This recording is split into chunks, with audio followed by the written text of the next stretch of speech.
El legado de Francisco y el futuro de la Iglesia hacia un nuevo Papa. Hola a todos y bienvenidos. Soy Carlos Eduardo Osorio Aguiar, ciudadano, abogado y político colombiano, y este es mi podcast Píldoras del Saber. Hoy hace 8 días, el lunes 21 de abril de 2025, partió el Papa Francisco, quien lideró la Iglesia Católica Romana durante 12 años.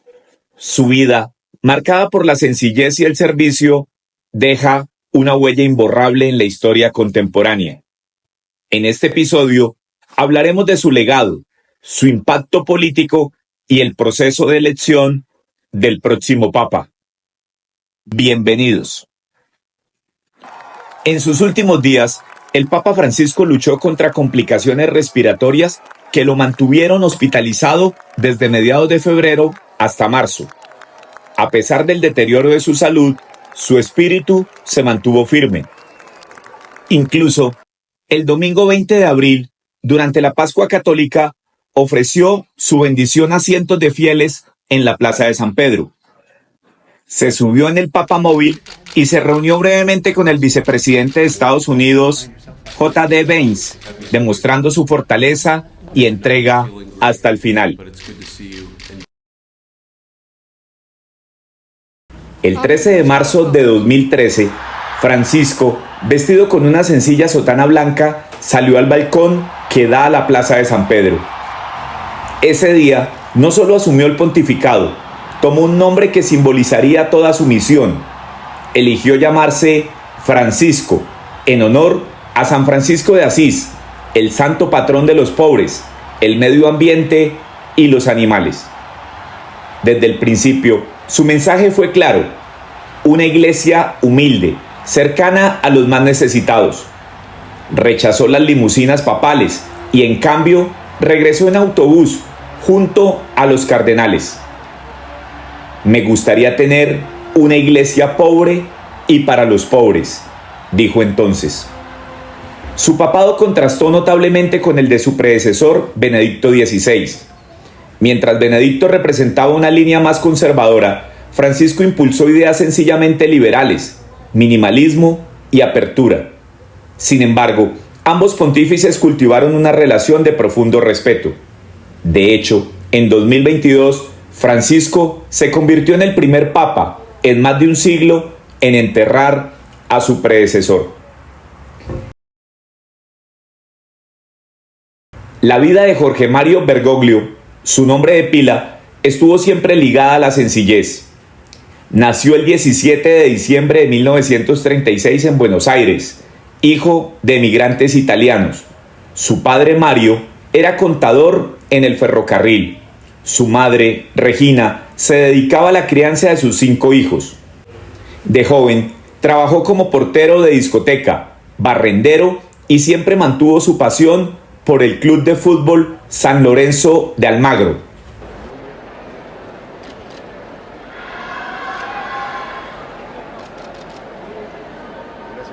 A los 21 años, ingresó al seminario de la Compañía de Jesús y fue ordenado sacerdote el 13 de diciembre de 1969. Su formación fue rigurosa. Estudió humanidades en Chile, filosofía en el Colegio San José de San Miguel y teología en el mismo centro. Además, se diplomó como técnico químico. Entre 1973 y 1979 se desempeñó como provincial de los jesuitas en Argentina. Posteriormente, lideró el Colegio Máximo de San Miguel y más tarde se trasladó a Alemania para completar su tesis doctoral. En 1992, el cardenal Antonio Quarracino lo invitó a trabajar estrechamente con él en Buenos Aires. Ese mismo año, Juan Pablo II nombró a Bergoglio obispo titular de Auca y auxiliar de Buenos Aires. Su lema episcopal fue Miserando adque eligiendo, una expresión que refleja la misericordia y la elección de Dios. En el año 2001, nuevamente Juan Pablo II lo elevó al rango de cardenal. En una muestra de su sencillez, pidió a sus seguidores que no gastaran dinero viajando a Roma para acompañarlo, sino que destinaran esos recursos a ayudar a los pobres. Finalmente, en abril de 2005, participó en el cónclave que eligió a Benedicto XVI, pero sería en el cónclave de 2013 cuando su destino cambiaría para siempre, convirtiéndose en el primer papa latinoamericano y en uno de los líderes más carismáticos que haya tenido la Iglesia Católica. El papado de Francisco marcó múltiples hitos en la historia de la Iglesia Católica. No solo fue el primer pontífice latinoamericano, sino también el primer jesuita en ocupar la silla de San Pedro. Para entender la relevancia de este hecho, es esencial conocer el origen y la trayectoria de la Compañía de Jesús, una orden que desde su fundación ha estado impregnada de espíritu misionero, compromiso intelectual y apertura al mundo. La Compañía de Jesús fue fundada oficialmente en 1540 por Ignacio de Loyola, un noble vasco que, tras ser herido en una batalla en Pamplona en 1521, vivió una profunda transformación espiritual. Durante su convalecencia, Ignacio leyó textos religiosos que le inspiraron a abandonar su vida militar y dedicarse a Dios. Pasó por un riguroso periodo de penitencia y oración en Manresa, donde fortaleció su espiritualidad. Ignacio de Loyola reunió un grupo de compañeros en París, con quienes hizo votos de pobreza, castidad y obediencia, además de un cuarto voto especial: obediencia directa al Papa para cualquier misión que les asignara. La Compañía de Jesús, como se denominó en su orden, se enfocó en la educación, la obra social, la evangelización y el servicio a los necesitados. Se expandieron rápidamente a Europa, América, Asia y África, fundando escuelas, universidades, hospicios y misiones. Una característica clave de los jesuitas es su énfasis en el discernimiento espiritual más que en la rigidez doctrinal. Como describen ellos mismos, el estilo jesuita no es discutir ideas fijas, sino mantenerse abiertos al movimiento del espíritu en la historia y en la diversidad cultural. El mundo entero, sus desafíos y su gente es el objeto de su misión.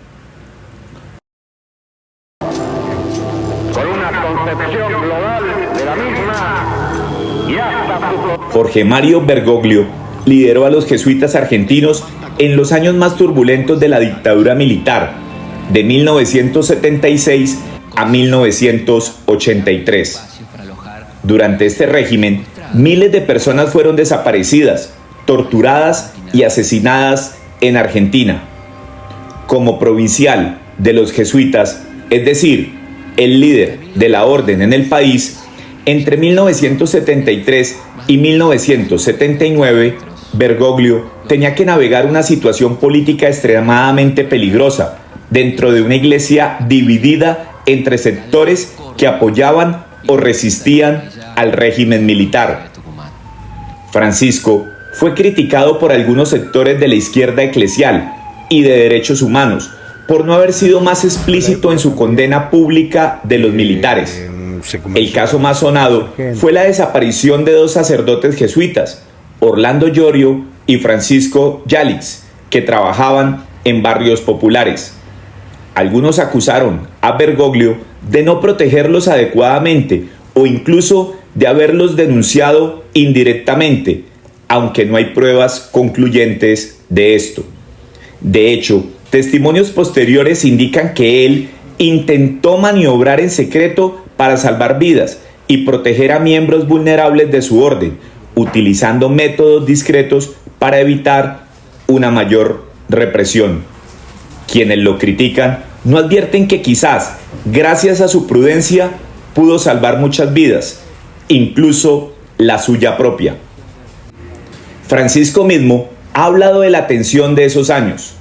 Reveló que durante la dictadura acudió durante 6 meses a una psiquiatra para sobrellevar la ansiedad provocada por la responsabilidad de ocultar y trasladar personas perseguidas por el régimen, a riesgo de su propia vida.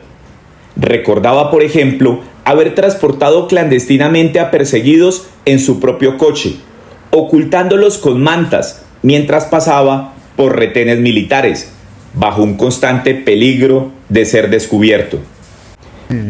No, psicoanalizar no. Durante 6 meses, cuando era provincial, que era un momento muy difícil porque estaba el tiempo de la dictadura y todo el problema de rescatar gente, bueno, todo eso que ya se sabe porque es público, llevar gente escondida y eso. Había cosas que no sabía manejar bien. Entonces fui a ver a una señora, una gran mujer, era psiquiatra, y me ayudaba con explicaciones, consejos, o sea, a ondazo limpio me ubicaba, ¿no? Fueron 6 meses que fueron muy ¿Le ayudó? útiles, me ayudó muchísimo. ¿Quién era la psiquiatra? La doctora Rumel. La doctora Rumel, una gran mujer. ¿Sirvió esa experiencia con la psiquiatra para definir esa posición, digamos? Probablemente sí, porque esa es una posición que fui tomando con el tiempo. En el momento me ayudó para clarificarme a mí ciertas cosas, ciertos mecanismos, ¿no? Ciertos miedos que me venían, por ejemplo. Claro, imagínense, llevar escondido en el auto atrás uno, tapado con una frazada, y pasar 3 controles de Campo de Mayo, desde Buenos Aires a San Miguel. Por supuesto. La atención era difícil, ¿no? Esta experiencia marcó profundamente su vida espiritual y su vida pastoral. Durante aquellos años, su enfoque era más místico y prudente que militante.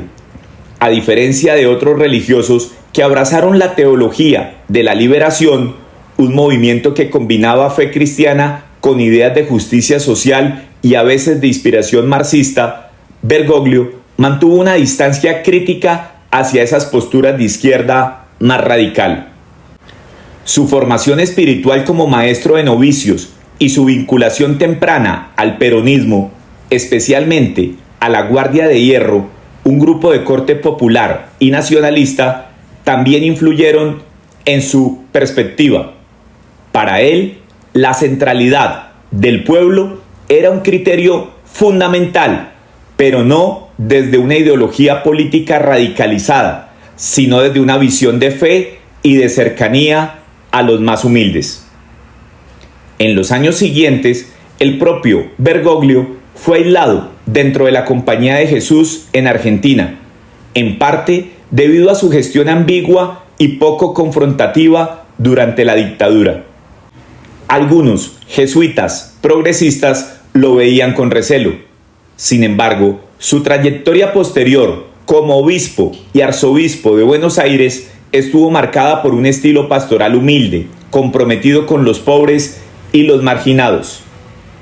La dictadura militar fue, sin duda, una herida profunda en la biografía de Francisco. Más que un militante, fue un hombre de iglesia que intentó resistir la brutalidad en la medida en que su papel y las circunstancias se lo permitieron, priorizando la protección discreta de vidas humanas sobre la confrontación pública abierta, que podría haber provocado más tragedias.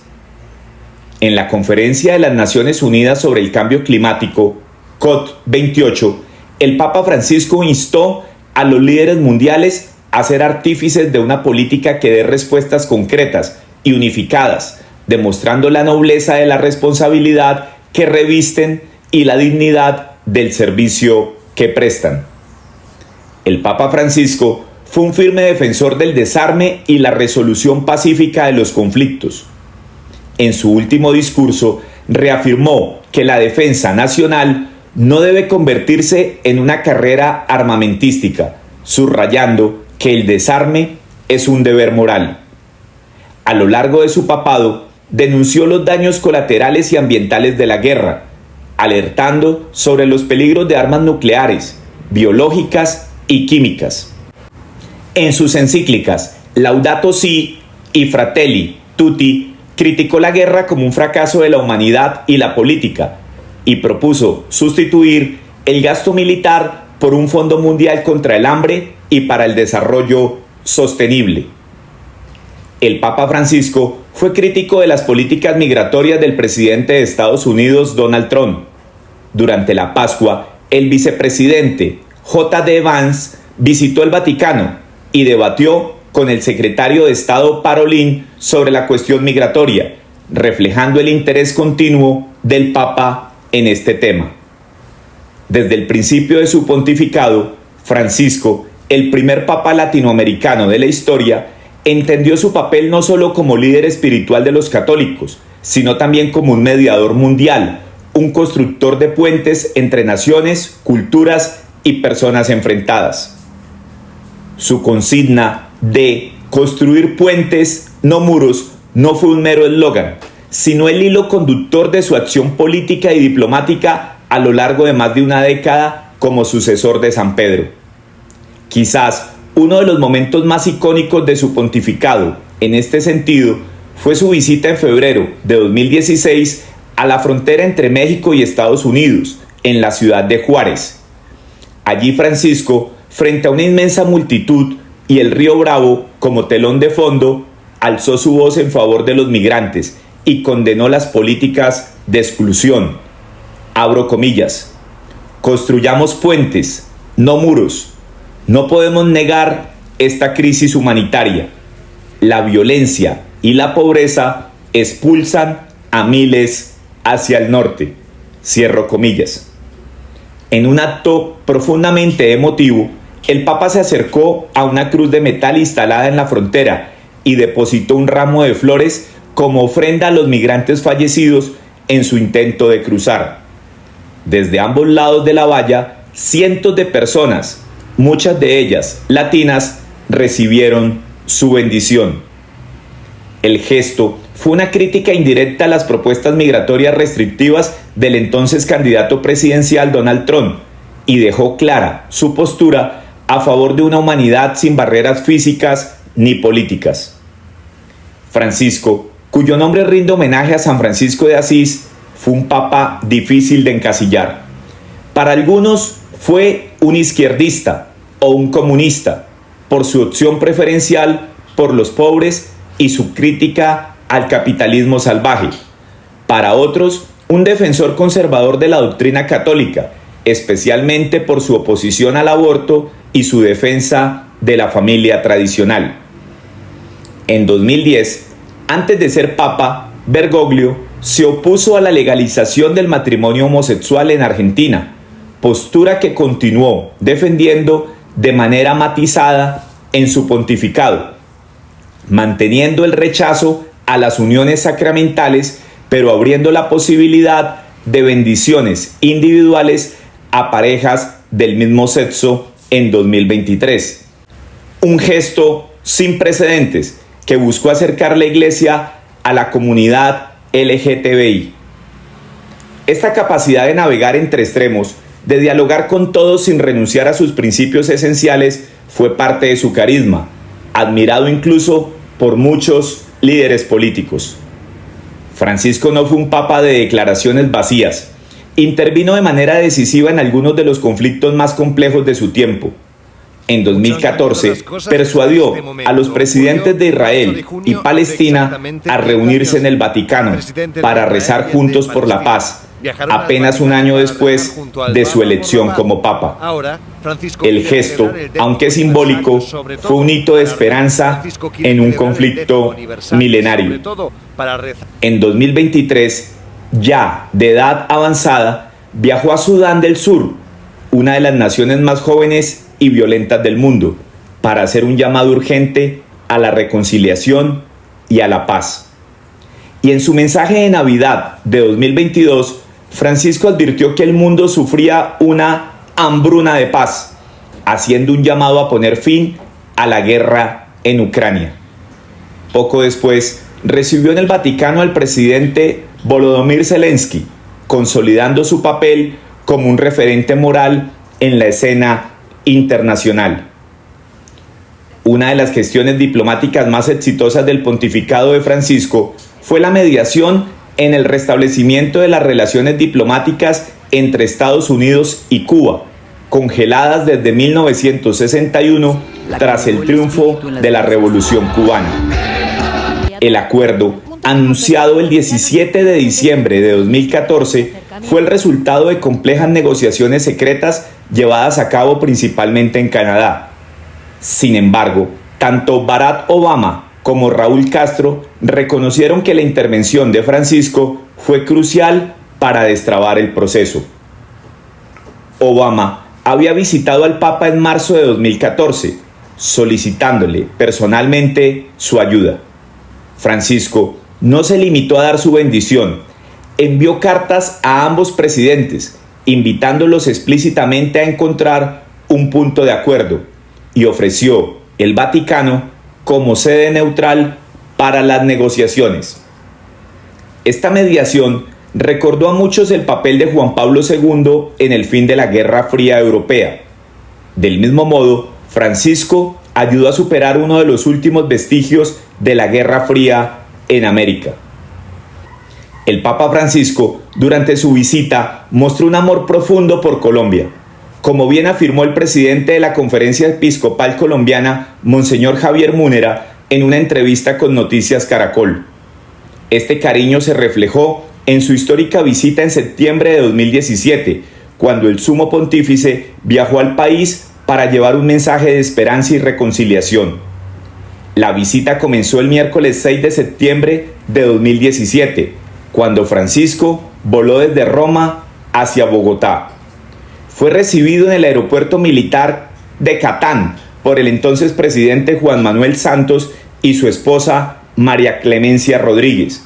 Después de una breve ceremonia de bienvenida, el Papa se dirigió a la Nunciatura Apostólica en Bogotá, donde pasó su primera noche en Colombia. A lo largo de su apretada agenda, Francisco se reunió con diversas autoridades, incluyendo al presidente Santos en la Plaza de Armas de la Casa de Nariño. También visitó la Catedral Primada, celebró una misa multitudinaria en el Parque Simón Bolívar de Bogotá y mantuvo un encuentro con los obispos y el comité directivo del Consejo Episcopal Latinoamericano y Caribeño, CELAN. Una de las imágenes más poderosas de su visita fue la misa celebrada en el Parque Simón Bolívar, donde el Papa logró congregar a 1.750.000 personas. Al lado y lado de las calles por donde pasaba, la multitud lo recibió con entusiasmo y algunos fieles corrían junto al papamóvil como si quisieran estar más cerca del líder de la iglesia. Este evento fue histórico, ya que después de más de 3 décadas, un papa regresaba a Colombia para dar su mensaje. La visita del Papa Francisco a Colombia incluyó no solo Bogotá, sino también Villavicencio, Medellín y Cartagena. En cada una de estas ciudades, el Papa transmitió mensajes que iban desde la reconciliación hasta la paz. En Bogotá, uno de sus mensajes más poderosos fue sobre la necesidad de sanar el dolor histórico del país y fomentar la justicia y la misericordia. Afirmó, abro comillas, aun cuando perduren conflictos, violencia o sentimientos de venganza, no impidamos que la justicia y la misericordia se encuentren en un abrazo que asuma la historia de dolor de Colombia.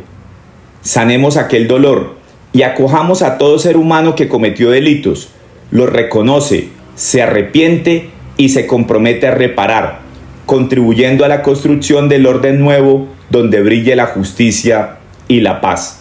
Cierro comillas. Esta visita, más allá de ser una serie de eventos religiosos, fue un acto de esperanza para un país marcado por décadas de violencia y conflicto armado. El Papa Francisco, con su carisma y mensaje de unidad, dejó una huella profunda en la historia moderna de Colombia. Francisco también intervino en otros foros globales como la COP28, donde urgió a los líderes mundiales a actuar de manera concreta frente al cambio climático, reafirmando su visión de la política como un noble servicio al bien común. En el ámbito social, impulsó reformas en la Iglesia hacia una mayor apertura y sinodalidad, generando resistencias internas. Permitió la bendición de parejas homosexuales, aunque no su matrimonio litúrgico. Extendió el perdón del aborto a las mujeres arrepentidas y en plena pandemia de COVID-19 declaró que vacunarse era un acto de amor y una responsabilidad moral universal. A pesar de su popularidad, Francisco enfrentó duras críticas, especialmente por su manejo de los casos de abuso sexual dentro de la Iglesia. Aunque implementó reformas y protocolos más estrictos, muchos sostienen que sus medidas fueron insuficientes frente a la magnitud del escándalo. El Papa Francisco recibió a líderes de todas las latitudes, desde la reina Isabel II y el entonces príncipe Carlos, hasta jefes de Estado africanos, asiáticos y latinoamericanos. Más allá de las controversias, siempre se mostró comprometido con los pobres, los migrantes, los marginados, los olvidados. Al final de su pontificado, en una emotiva entrevista en la Navidad de 2024, resumió su visión del mundo así, abro comillas: un mundo colmado de esperanza y amabilidad es un mundo más hermoso, cierro comillas. Su legado no puede medirse únicamente en reformas internas o cambios doctrinales, sino en la incansable labor de tender puentes donde otros preferían levantar muros. Francisco fue ante todo un papa que quiso reconciliar, unir y construir. Un pastor que entendió que en un mundo herido, la compasión y el diálogo son más revolucionarios que cualquier ideología. A lo largo de la historia, las religiones han sido tanto fuentes de inspiración y paz como de conflictos y divisiones. Dentro del cristianismo, uno de los ejemplos más notorios de división es el cisma de 1054, que separó de manera oficial a la Iglesia Católica Romana y a la Iglesia Ortodoxa Oriental. Esta ruptura no solo se basó en diferencias teológicas o políticas, sino que también marcó el inicio de siglos de confrontaciones que, aunque se han atenuado, siguen siendo parte de la historia de las dos grandes ramas del cristianismo. En este contexto, el Papa Francisco dedicó gran parte de su pontificado a construir puentes, no solo entre las ramas del cristianismo, sino también entre distintas religiones. Su enfoque ecuménico y su esfuerzo por fomentar el diálogo interreligioso lo han convertido en un líder clave en la restauración de las relaciones entre católicos, ortodoxos, musulmanes, judíos y otras comunidades de fe. En este sentido, su pontificado representa un intento de superar las murallas del pasado, buscando más que nunca la unidad y la colaboración en la fe. El cisma del año 1054, que separó formalmente a la Iglesia católica y ortodoxa, es un ejemplo paradigmático de cómo las diferencias doctrinales y políticas pueden generar divisiones profundas. A pesar de las diferencias en rituales y tradiciones, las raíces de este cisma se encuentran en cuestiones teológicas fundamentales. Por ejemplo, uno de los puntos más controvertidos fue el filioque, es decir, la cláusula, entre comillas, y del Hijo, cierro comillas, en el credo niceno, que se refería a la procedencia del Espíritu Santo. Mientras que la Iglesia Católica cree que el Espíritu Santo procede tanto del Padre como del Hijo, la Iglesia Ortodoxa sostiene que solo proviene del Padre. Este desacuerdo se convirtió en uno de los motivos claves de la separación y en siglos posteriores, otros factores como el poder papal y el control de ciertas regiones también jugaron un papel crucial en la ruptura. Sin embargo, a pesar de esta histórica división, el Papa Francisco demostró un interés profundo en reconstruir los lazos entre ambas iglesias. La relación entre la Iglesia Católica y la Iglesia Ortodoxa ha mejorado notablemente durante su papado, en gran parte gracias a su enfoque de apertura y diálogo. Uno de los gestos más simbólicos del Papa Francisco en este camino hacia la reconciliación fue la invitación al patriarca Bartolomé I de Constantinopla, quien participó por primera vez en la ceremonia de instalación del Papa en 2013. Este acto, sin precedentes, significó un paso importante hacia la restauración de una relación más cercana entre ambas iglesias. A lo largo de los años, el Papa Francisco y el patriarca Bartolomé I han mantenido una comunicación constante, trabajando juntos para abordar problemas globales como el cambio climático y las injusticias sociales, y promoviendo el entendimiento mutuo entre las dos tradiciones. El Papa Francisco fue explícito en su deseo de sanar las heridas del pasado y lo demostró en su acercamiento a los ortodoxos. En noviembre de 2014, el Papa extendió una mano a Kirill, patriarca de Moscú, y se ofreció a viajar a Rusia si así lo deseaba. Aunque las relaciones entre el Vaticano y la Iglesia Ortodoxa rusa han sido tensas en el pasado, especialmente debido a los esfuerzos de expansión del catolicismo en territorios de influencia ortodoxa, este gesto fue un intento de superar las diferencias y restablecer la paz. El Papa Francisco no se limitó a mejorar las relaciones entre las distintas ramas del cristianismo, sino que también fomentó el diálogo entre religiones. Desde el inicio de su pontificado, trabajó incansablemente para abrir puentes con otras confesiones religiosas, promoviendo el respeto mutuo y la colaboración en temas de interés común. Uno de los momentos más destacados en este esfuerzo fue la firma del documento sobre la fraternidad humana con el gran imán de Al-Azhar, Ahmed Al-Tayeb, en 2019. Este acuerdo histórico fue un paso crucial hacia la unidad entre musulmanes y cristianos, ya que ambos líderes subrayaron su compromiso con la paz, el respeto mutuo y la convivencia entre personas de diferentes religiones. La firma del documento no solo fue un símbolo de esperanza, sino que también se convirtió en un compromiso formal para trabajar juntos por un mundo más justo y pacífico. El Papa Francisco también mantuvo encuentros históricos con líderes musulmanes como el ayatolá Ali al-Sistani en Irak y con judíos, trabajando para fortalecer las relaciones interreligiosas. En varias ocasiones habló en contra de la violencia y el extremismo religioso, señalando que el amor a Dios y al prójimo es el principio común que une a todas las religiones. Durante su papado, dejó claro que la fe no debe ser un instrumento para la división, sino una herramienta para la construcción de un mundo más unido y pacífico. Este legado de unión del Papa Francisco es muy relevante, especialmente si se compara con los papas predecesores.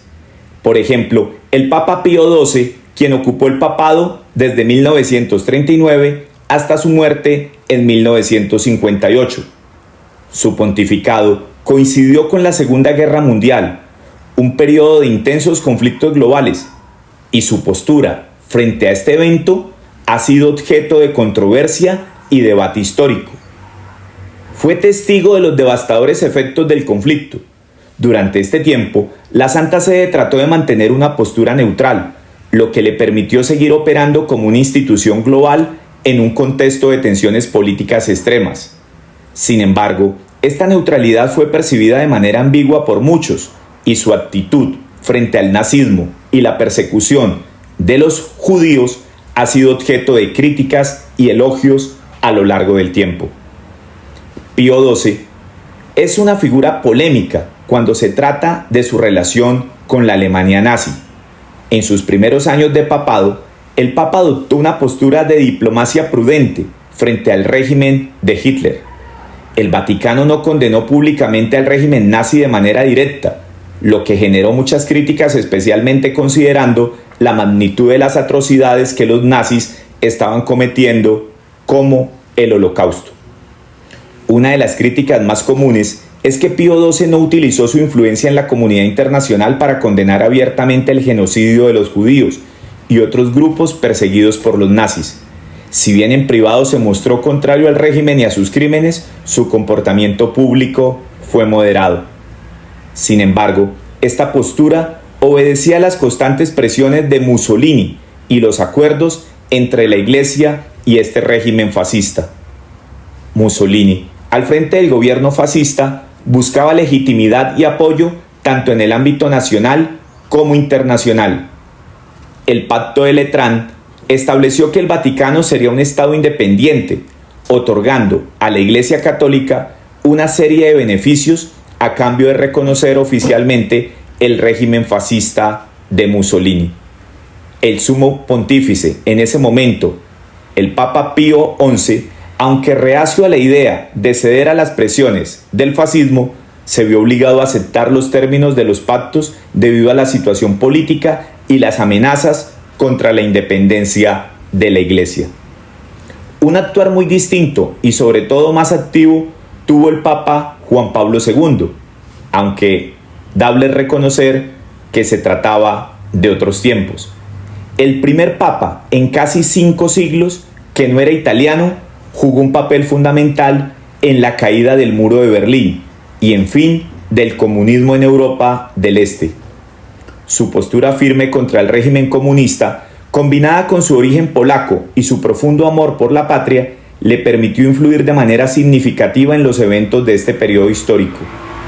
La primera visita papal a Polonia en 1979 fue crucial. En un momento donde el mapa político estaba dividido en la Guerra Fría, la visita del Papa a Polonia bajo el régimen comunista fue un acto emblemático. Juan Pablo II apoyó abiertamente los derechos humanos, la libertad religiosa y la autodeterminación de los pueblos. Su presencia en Polonia fortaleció al movimiento Solidaridad, liderado por Lech Wałęsa, y alentó la resistencia al régimen comunista. Juan Pablo II fue un aliado clave del sindicato Solidaridad, que luchaba por la libertad y los derechos laborales en Polonia. Este movimiento no solo desafió al gobierno comunista polaco, sino que también se convirtió en un símbolo de la lucha contra el régimen soviético en toda la región. El Papa utilizó su autoridad moral para desafiar las doctrinas del comunismo, que eran incompatibles con la fe católica, especialmente en lo relacionado con la libertad religiosa y los derechos humanos. Su mensaje de esperanza y libertad resonó en todo el mundo, lo que provocó un efecto dominó que empujó a los regímenes comunistas a ceder. A lo largo de su papado, Juan Pablo II abogó por la reunificación de Alemania y el fin de la división de Europa. Su postura anticomunista fue un factor importante en la caída del muro de Berlín en 1989, cuando las tensiones entre el este y el oeste finalmente llegaron a su punto de ruptura. La postura de Juan Pablo II durante la Guerra Fría, su cercanía con los movimientos democráticos y su rechazo al totalitarismo comunista fueron factores que ayudaron a acelerar los cambios que llevaron al colapso del régimen soviético y la caída del muro de Berlín. El papado de Juan Pablo II terminó el 2 de abril de 2005, cuando falleció a los 84 años tras una larga enfermedad. Su papado fue uno de los más largos de la historia, durando casi 27 años. Tras su muerte, en el cónclave de 2005 se eligió a Joseph Ratzinger, quien asumió el papado bajo el nombre de Benedicto XVI el 19 de abril de este mismo año. Benedicto XVI, un teólogo alemán, había sido uno de los colaboradores más cercanos de Juan Pablo II, sirviendo como prefecto de la Congregación para la Doctrina de la Fe antes de su elección.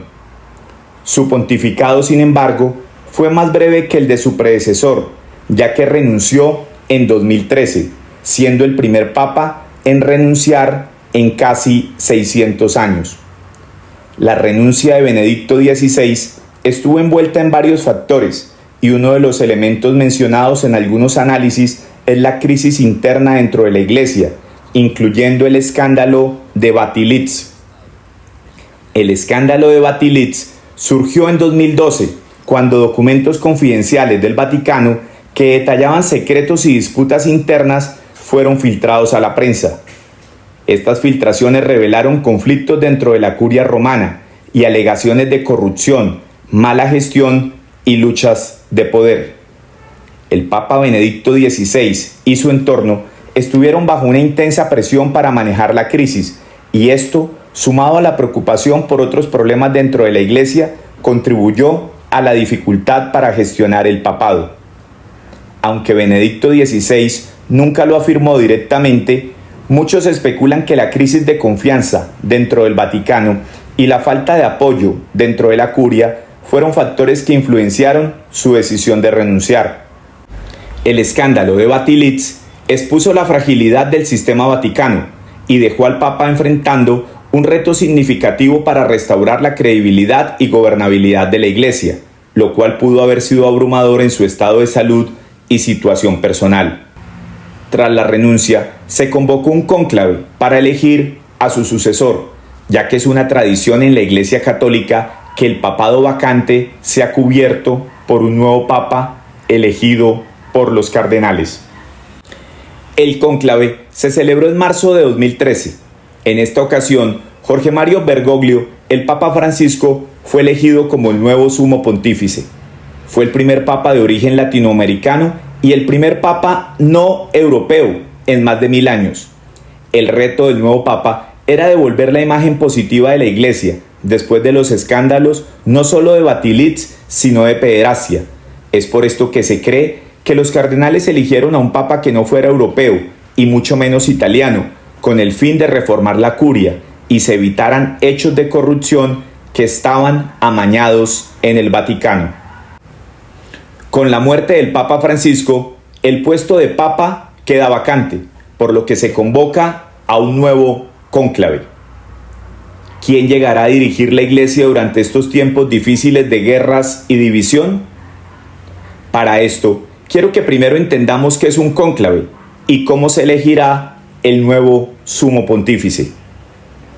Un cónclave es el proceso mediante el cual los cardenales de la Iglesia Católica eligen a un nuevo papa en caso de vacancia papal. El término cónclave proviene del latín cum clave, que significa con llave, ya que durante el proceso de elección los cardenales son literalmente encerrados o bloqueados en una sala secreta para llevar a cabo la votación sin interferencias externas. Es un evento que tiene lugar en el Vaticano, específicamente en la Capilla Sistina, y sigue una serie de procedimientos muy específicos establecidos por la Iglesia. El cónclave se convoca cuando el papado queda vacante debido a la muerte o renuncia del papa. Esto puede suceder en circunstancias como la muerte natural del papa, como en el caso de Juan Pablo II en 2005, o en el caso excepcional de una renuncia papal, como la de Benedicto XVI en 2013. La sede vacante es declarada inmediatamente después de la muerte del papa o tras su renuncia. El camerlengo, cardenal que administra temporalmente el Vaticano durante la vacancia papal, es el encargado de organizar el cónclave.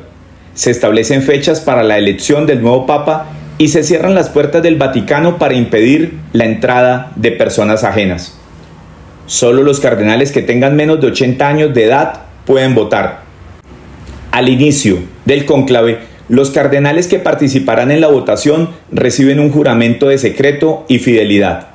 Además, se les recuerda que no deben estar influenciados por factores externos como los intereses políticos o las presiones de los medios de comunicación.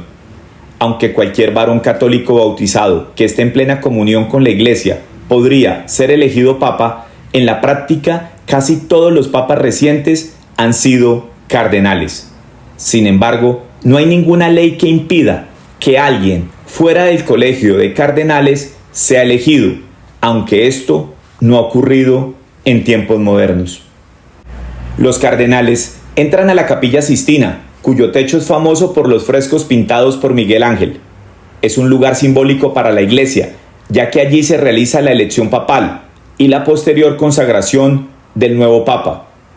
Para comenzar la votación, la capilla está cerrada y sellada, y los cardenales deben permanecer en un estricto aislamiento durante todo el proceso de elección.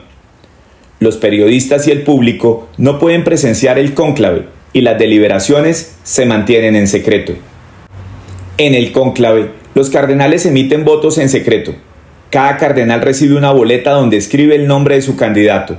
Se vota varias veces durante los días del cónclave, siguiendo un sistema de votaciones sucesivas hasta que uno de los candidatos alcance la mayoría requerida. La mayoría absoluta requerida de los votos es de al menos 2/3 partes de los cardenales presentes. Si después de varias rondas de votación no se llega a un consenso, se realiza una fumata. Humo negro. Si el Papa no ha sido elegido, El humo negro sale de una chimenea ubicada en el templo de la Capilla Sistina. Este humo indica que la votación ha fracasado y se procederá a una nueva ronda. Humo blanco. Cuando un candidato ha sido elegido papa, el humo blanco indica que el cónclave ha terminado exitosamente. Este es el símbolo de que se ha alcanzado un consenso. El cónclave puede durar días o incluso semanas, dependiendo de si los cardenales logran ponerse de acuerdo rápidamente o si hay más divisiones. Por ejemplo, el cónclave que eligió a Juan Pablo II en 1978 duró solo 2 días, mientras que el que eligió a Francisco en 2013 tomó 5 días. Durante el cónclave, los cardenales tienen prohibido hablar con el exterior y se aseguran de que no haya filtraciones de información. Las cámaras de seguridad están instaladas para garantizar que no se rompa este secreto. La votación es secreta y cada cardenal debe escribir el nombre de su candidato.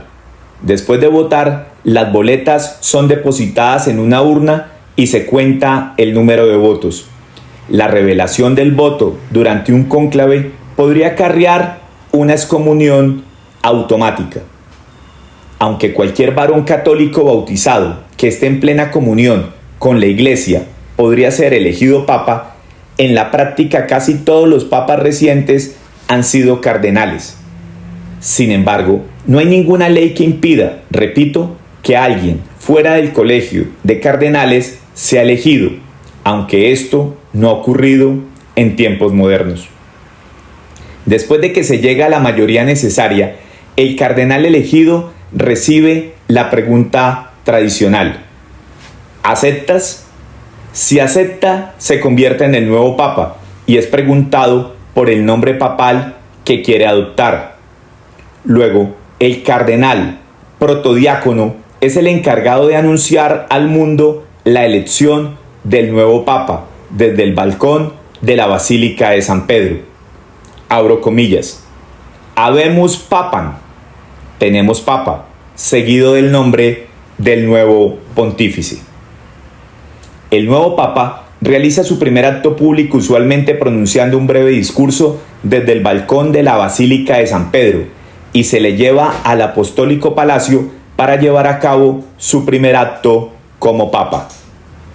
Ahora, para este nuevo cónclave, que según el Vaticano iniciará el próximo 7 de mayo, ya suenan algunos candidatos destacados para esta elección, aunque hay una tradición que enseña que quien entra como papa sale como cardenal.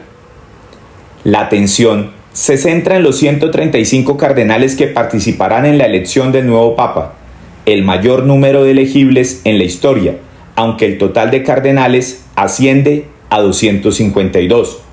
Sin embargo, solo los menores de 80 años pueden votar, quienes estarán encargados de elegir al nuevo pontífice, lo que deja un grupo selecto con el poder de decidir al próximo líder de la Iglesia Católica.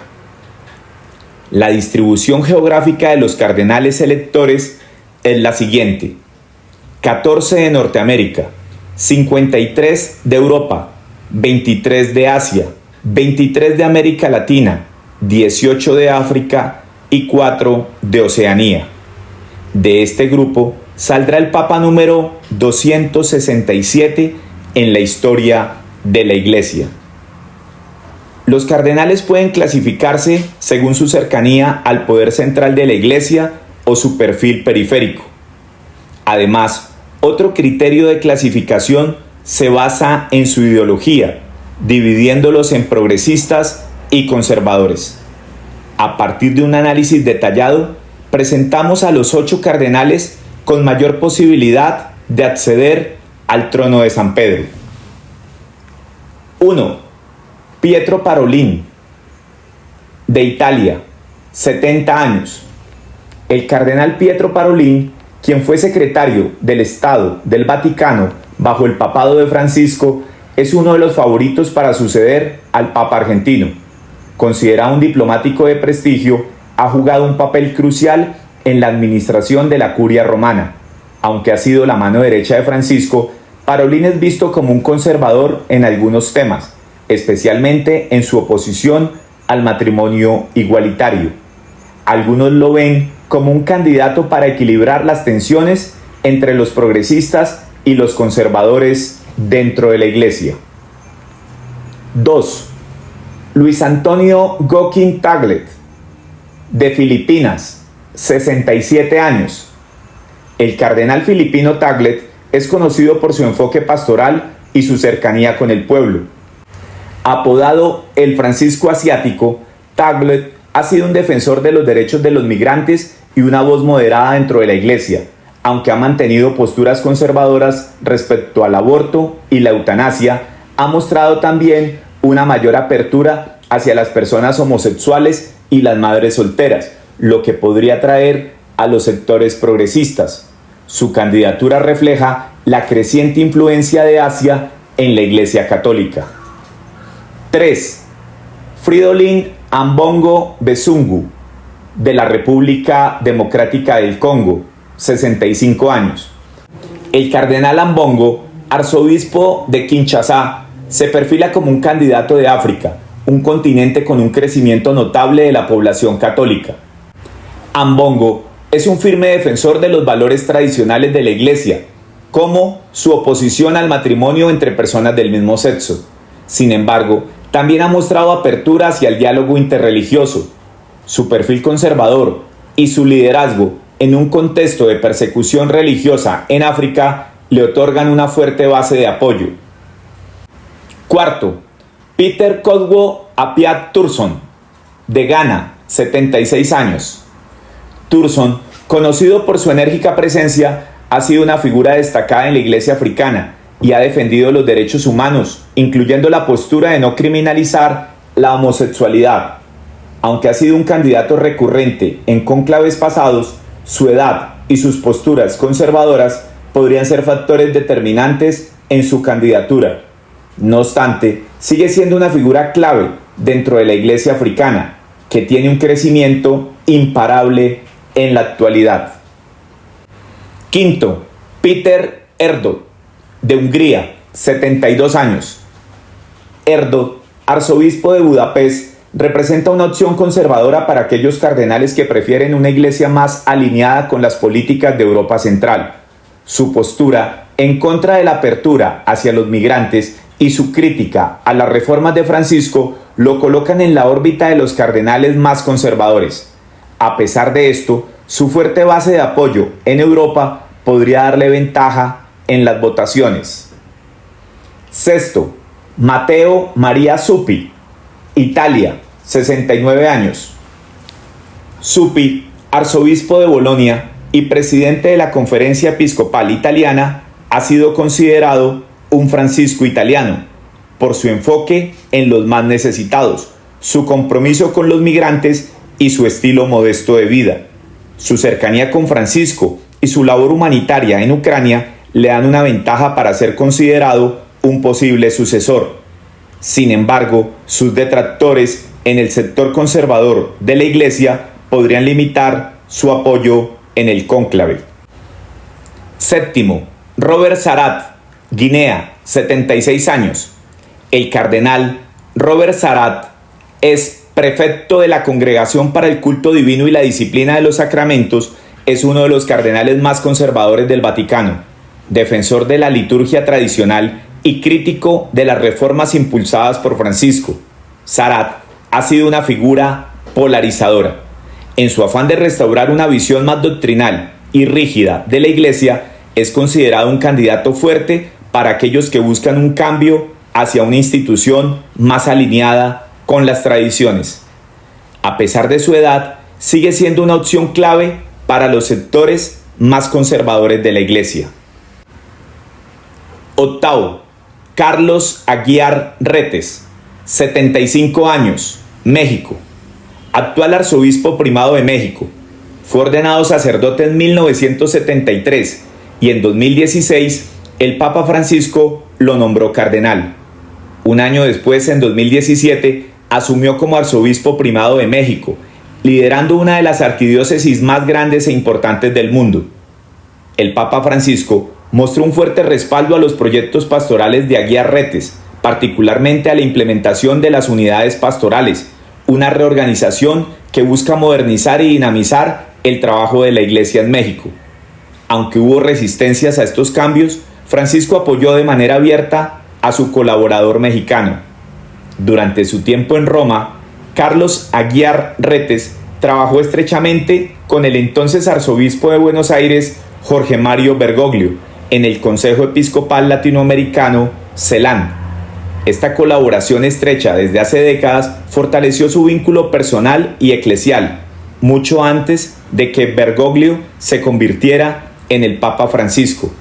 Gracias a su experiencia pastoral, su conocimiento profundo del continente latinoamericano y su cercanía al pensamiento reformista de Francisco, Aguiar Retes es considerado uno de los candidatos que podrían continuar el impulso hacia una iglesia más cercana a las periferias. Particularmente, creo que será el próximo Papa.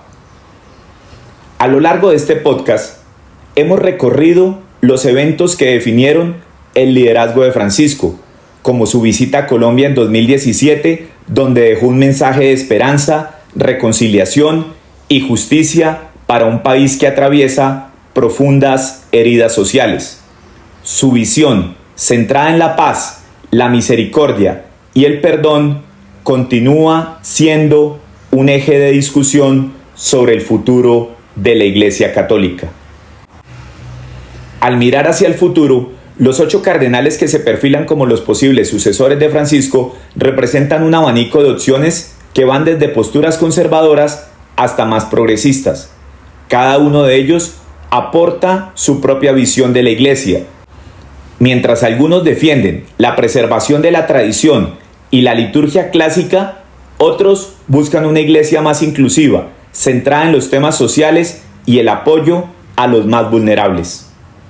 La elección de un nuevo papa no solo marcará el rumbo de la Iglesia Católica, sino también la forma en que la Iglesia se relacionará con los grandes desafíos sociales, políticos y culturales del siglo XXI. En un mundo en constante cambio, el próximo papa será quien defina si la Iglesia continúa con la línea de Francisco o si se encamina hacia un giro más conservador. Solo el tiempo dirá quién será el elegido, pero lo que es seguro es que este cónclave será un hito para la historia de la Iglesia y por ende para el mundo entero. Este cónclave es más que una elección papal, es una decisión sobre el futuro de la Iglesia Católica en un contexto global que exige reflexión, diálogo y sobre todo acción. Gracias, muchas gracias por escucharme. Espero que este episodio te haya ofrecido una perspectiva única sobre los eventos actuales de la Iglesia Católica y su inmediato futuro. Tu apoyo es fundamental para seguir compartiendo píldoras del saber. No olvides suscribirte para que no te pierdas nuestros próximos episodios. Y te espero como de costumbre el próximo lunes a las 7 p.m. a través de mis canales de Spotify y YouTube. Hasta pronto.